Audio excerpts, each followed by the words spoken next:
Damai sejahtera Allah yang melampaui segala akal, kiranya mengawal hati saudara-saudara sekalian di dalam Kristus Yesus Tuhan kita. Amin. Selamat hari Minggu, saudaraku. Selamat hari Minggu. Puji Tuhan, vaksinasi di negara kita sudah semakin maju, sudah berjalan lancar. Tetapi kita masih harus tetap mengikuti protokol kesehatan agar kita bisa segera memutus rantai penyebaran virus corona ini. Dan sekali lagi puji Tuhan, ini yang kedua kali kita melakukan ibadah online di HKBP Jati Murni ini. Walaupun jemaat ini masih relatif muda, tetapi kita terus berdoa agar melalui jemaat ini kerajaan Allah semakin disebarluaskan.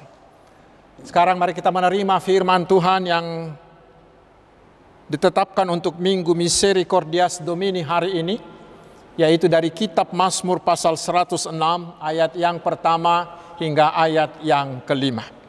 Haleluya. Bersyukurlah kepada Tuhan sebab Ia baik, bahwasanya untuk selama-lamanya kasih setianya.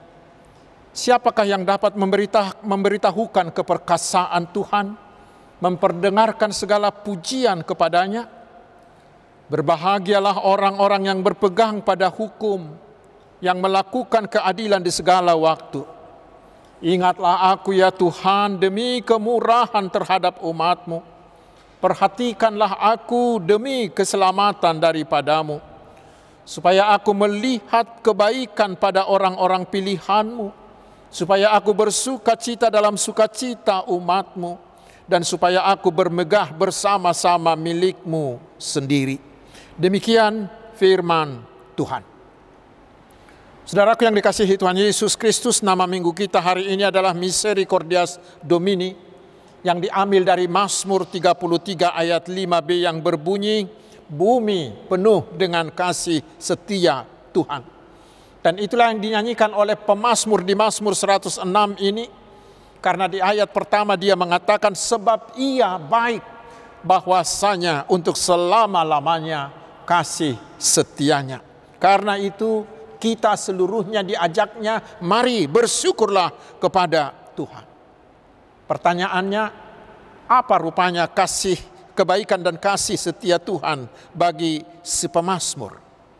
Untuk memperjelasnya saudaraku, mari kita harus membacanya mulai dari pasal 105 ayat pertama hingga pasal 106 ayat 48. Di sana kita akan melihat memang kebaikan Tuhan bagi bangsa Israel itu tidaklah terhitung. Karena dahulu bangsa Israel itu bukan apa-apa. Bahkan mereka hanyalah bangsa budak di tanah Mesir. Tetapi oleh kuat kuasa Tuhan mereka dibebaskan dan diantar ke tanah Kanaan yang sangat subur dan makmur itu. Lalu Tuhan membentuk mereka menjadi bangsa yang besar, bangsa yang disegani di seluruh dunia. Semuanya itu dilakukan oleh Allah karena Dia baik dan berkasih setia terhadap Israel.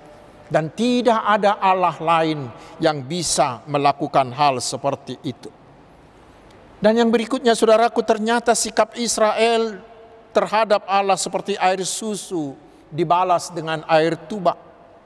Karena setelah mereka makmur dan besar di tanah Kanaan, kemudian mereka meninggalkan Allah dan pergi menyembah dewa-dewa, ilah-ilah yang lain. Mereka tidak lagi menghiraukan hukum Taurat. Dan walaupun Tuhan terus memanggil mereka melalui para nabinya, mereka tidak mau mendengarkan. Karena itulah perilaku mereka juga sudah lebih jahat dari bangsa kafir yang tidak mengenal Allah. Saudaraku, bila orang lain melakukan hal seperti itu kepada kita, apa yang akan kita lakukan kepada dia? Kita pasti sudah tahu jawabannya, bukan? Yaitu harus menghukum mereka. Tetapi saudaraku, disitulah kehebatan kasih setia Allah Yahweh kita. Walaupun Israel itu terus-menerus memberontak, tetapi Allah terus mengampuni dan memberkati mereka. Itulah kasih setia, itulah chesed, yaitu kasih yang tidak punya limit. Kasih yang unkondisional, yang tidak bergantung kepada perilaku Israel. Kasih yang tidak lekang oleh apapun. Itulah kasih setia yang dikatakan di Yeremia 31 ayat 3. Aku mengasihi engkau dengan kasih yang kekal, sebab itu aku melanjutkan kasih setiaku kepadamu. Dan di Yesaya 54 ayat 10 Allah Yahweh mengatakan lagi, sebab biarpun gunung-gunung beranjak dan bukit-bukit bergoyang, tetapi kasih setiaku tidak akan beranjak daripadamu, dan perjanjian damaiku tidak akan bergoyang. Firman Tuhan yang mengasihani engkau.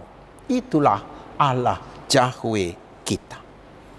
Tetapi saudaraku, masih ada lagi kasih setia yang lebih besar bagi kita dan bagi seluruh dunia ini.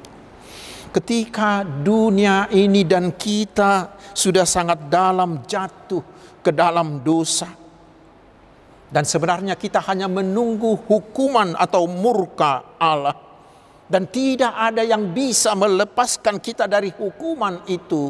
Tetapi saudaraku, justru ketika itulah Allah menunjukkan kasih setianya.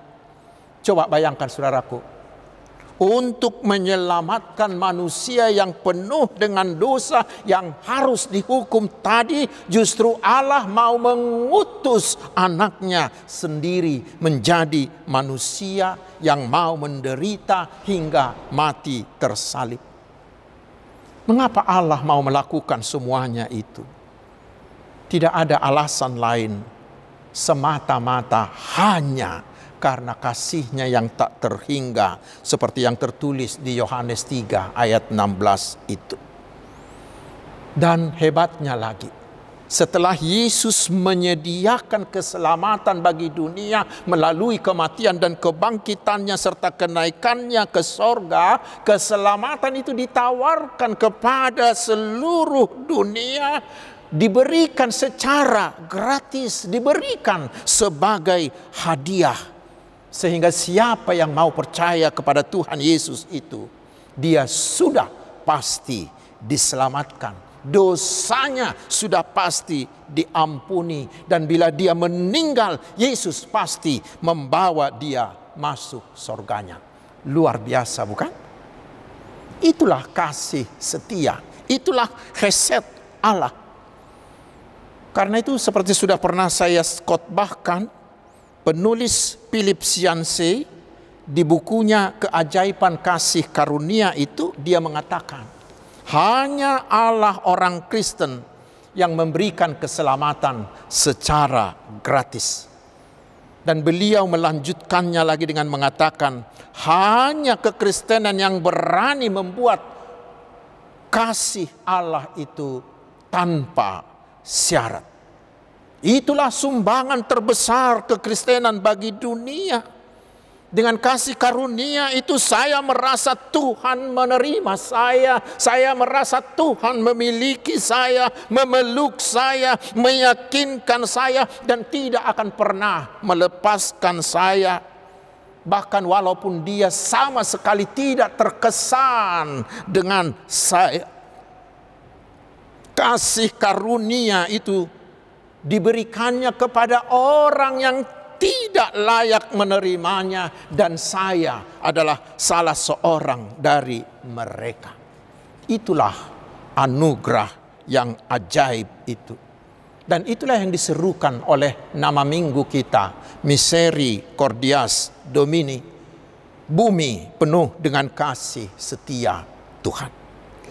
Saudaraku yang dikasihi Tuhan Yesus Kristus, bila Allah kita adalah Allah yang seperti itu, masih adakah kita yang ragu-ragu untuk menerima Dia menjadi Tuhan dan Juru Selamat kita? Masih adakah dari antara kita yang mau meninggalkan dia karena tergoda oleh jabatan, oleh wanita cantik, atau oleh harta dan lain-lain? Saudaraku, selanjutnya setelah Israel dan kita mengenal dan merasakan kasih setia Allah tersebut, maka nats ini mengatakan ada beberapa hal yang harus kita lakukan. Yang pertama, mari hitunglah semua yang telah Tuhan lakukan dalam hidupmu. Jangan melupakan sejarah, kata orang lain. Jangan menjadi malin kundang. Jangan sesudah hari panas lupa kacang akan kulitnya. Tetapi mari hitung. Maka kita pasti akan mengagumi, hitung berkat dan kasih Tuhan. Maka kita akan selalu bersyukur. Itulah yang kedua yang harus kita lakukan, yaitu seperti dikatakan di ayat 1a, bersyukurlah kepada Tuhan. Yang diserukan Paulus juga di 1 Tesalonika 5 ayat 18, mengucap syukurlah dalam segala hal. Karena itu saudaraku, hari ini juga kita harus seperti itu. Mari hitung segala berkat Tuhan yang sudah tercurah bagi kita masing-masing sejak kita dilahirkan ke atas dunia ini. Bahkan mulai dari kandungan ibu kita hingga hari ini. Terutama saudara-saudaraku, dengan segala yang kita alami pada masa pandemi COVID-19 ini. Mungkin banyak dari antara kita yang sudah kehabisan air mata, menangisi kepergian orang yang kita cintai, atau mungkin kita pernah terinfeksi, atau mungkin kita kehilangan pekerjaan dan mata pencaharian, mungkin usaha kita, bisnis kita menjadi hancur, mungkin anak-anak kita susah diatur karena bosan belajar dari rumah dan lain-lain. Tetapi lihatlah saudaraku, Tuhan memperbolehkan kita melewati semuanya itu, dan kita masih bisa bernafas dan hidup sampai detik ini, bukan? Walaupun di antara kita mungkin ada yang harus merangkak, yang harus tertatih-tatih atau ngos-ngosan, bahkan mungkin sempat jatuh pada masa pandemi itu. Saudaraku, bila kita selamat hingga hari ini, siapakah yang melakukan semuanya itu? Apakah kita bisa mengatakan, ya saya karena saya pintar menjaga kesehatanku dengan ketat mengikuti protokol kesehatan? Oh tidak saudaraku, karena tenaga medis pun terpapar dan bahkan meninggal juga. Atau kita katakan karena hartaku banyak? Oh tidak, karena para miliarder juga menjadi korban. Atau kita katakan karena kesalehanku? Oh tidak juga, karena banyak orang yang lebih baik dari kita, orang yang lebih benar dari kita ikut juga terpapar. Lalu karena apa saudaraku? Bukankah hanya karena kasih karunia Allah semata? Saudaraku, bila kita mengakui bahwa semuanya itu hanya karena kasih setia Allah semata, lalu apa yang harus kita lakukan? Tidak ada, tidak lain, tidak bukan, hanya mengucap syukur senantiasa kepada Allah Yahweh kita. Dan sebenarnya tidak ada alasan bagi siapapun untuk tidak mengucap syukur kepada Allah. Karena itu saudaraku, mulai hari ini jadikan mengucap syukur itu menjadi kebiasaanmu, menjadi budaya hidup kita, dan rasakanlah hasilnya. Orang-orang yang rajin mengucap syukur akan mengalami berkat-berkat Tuhan yang berlimpah ruah lagi. Itu yang pertama. Yang berikutnya, yang ketiga yang harus kita lakukan adalah seperti seruan nats ini di ayat 2, yaitu memberitahukan keperkasaan Tuhan, memperdengarkan segala pujian kepadanya. Apa yang kita alami dari Tuhan ternyata tidak boleh kita simpan hanya untuk diri kita sendiri, tidak. Tetapi kita diajak, mari beritakan, ceritakan semua keajaiban, mujizat, segala berkat, segala kasih karunia yang sudah kita terima dari Tuhan itu. Ceritakan, beritakan kepada orang lain, kepada anak-anak kita, kepada keturunan kita, kepada tetangga kita, kepada sanak saudara kita, kepada teman sekantor kita. Itulah menjadi kesaksian pribadi kita. Dan bila kita mau memberitakan itu, seperti dikatakan oleh Bapak Rick Warren itu, kesaksian pribadi kita tentang perbuatan Yesus bagi diri kita, itu bisa menjadi jembatan, menjadi jalan bagi Tuhan Yesus untuk memasuki hidup orang lain. Sehingga mereka menjadi percaya.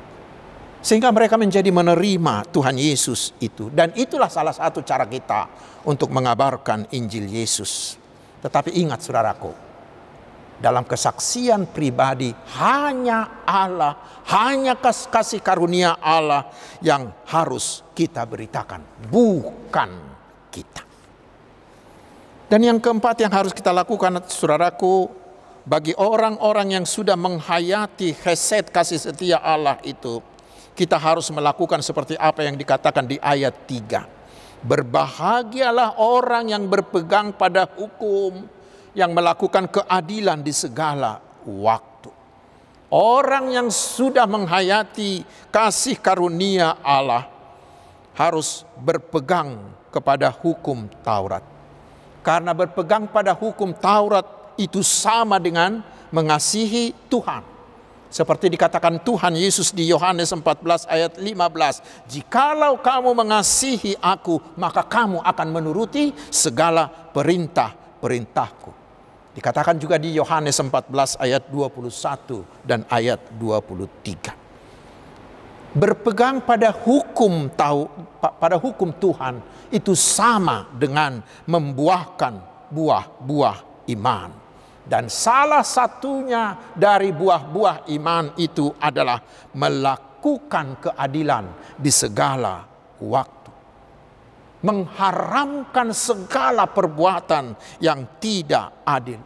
Mengharamkan segala perbuatan yang tidak baik. Tetapi berusaha membuat seluruh hidup kita menjadi puji-pujian, menjadi kesukaan bagi Tuhan.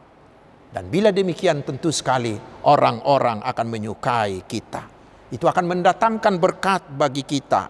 Karena dengan perilaku seperti itu kita sudah bisa menjadi garam, menjadi terang dan menjadi berkat bagi sekitar kita. Dan yang terakhir saudaraku, bila kita sudah menghayati kasih setia Allah, maka di ayat 4 dan ayat 5 dikatakan tugas kita adalah berdoa syafaat agar Tuhan mencurahkan kasih setianya bagi bangsa kita.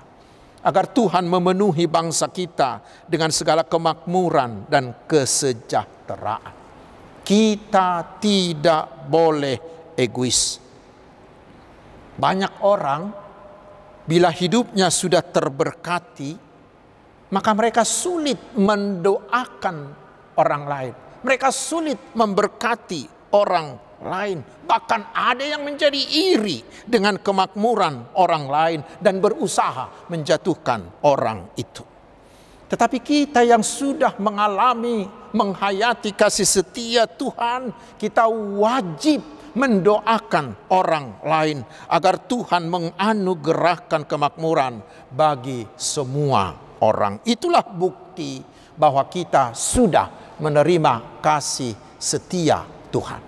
Yang menerima kasih setia Tuhan turut harus wajib mendoakan kepada Tuhan agar Tuhan juga mencurahkan kasih setianya kepada semua orang. Karena itu saudaraku, misericordias Domini, bumi penuh kasih setia Tuhan. Mari kenali, hayati dan syukurilah kasih setia Tuhan itu. Tuhan Yesus memberkati kita semua. Amin. Mari kita berdoa. Terpuji nama-Mu ya Tuhan, karena bumi dan hidup kami sendiri penuh dengan kasih setia-Mu, terutama dengan keselamatan yang Engkau berikan di dalam Tuhan Yesus Kristus. Ajarlah kami mengenal dan menghidupinya, sehingga kami mau terus bersyukur kepadamu, dan kami mau berkasih setia kepada semua orang, terutama bagi bangsa kami. Ya Tuhan Bapa kami yang baik, biarlah berkat-Mu terus turun atas kami, mencukupkan segala kebutuhan kami, terutama di masa sulit akibat pandemi ini. Karena Engkaulah Gembala Agung kami yang pasti membawa kami ke padang rumput hijau dan air yang tenang. Ya Tuhan, lawat dan sembuhkanlah teman-teman kami yang sakit, terutama yang sedang terinfeksi COVID-19. Kuatkan iman mereka. Dan berkatilah vaksin yang sudah dan akan kami terima. Biarlah itu menjadi jalan bagi Tuhan untuk menjauhkan kami dari virus corona ini. Ya Tuhan yang Maha Kuasa, berkatilah bangsa kami, agar semuanya menjadi hidup sejahtera dan bahagia, serta penuh kedamaian, saling menghormati dan saling membantu. Berilah hikmat-Mu bagi Bapak Presiden dan seluruh jajaran pemerintahan kami, dari pusat hingga RT RW, agar mereka memimpin kami dalam takut akan Tuhan. Dan berkatilah juga saudara-saudara kami yang sedang menjalankan ibadah puasa di bulan Ramadan ini.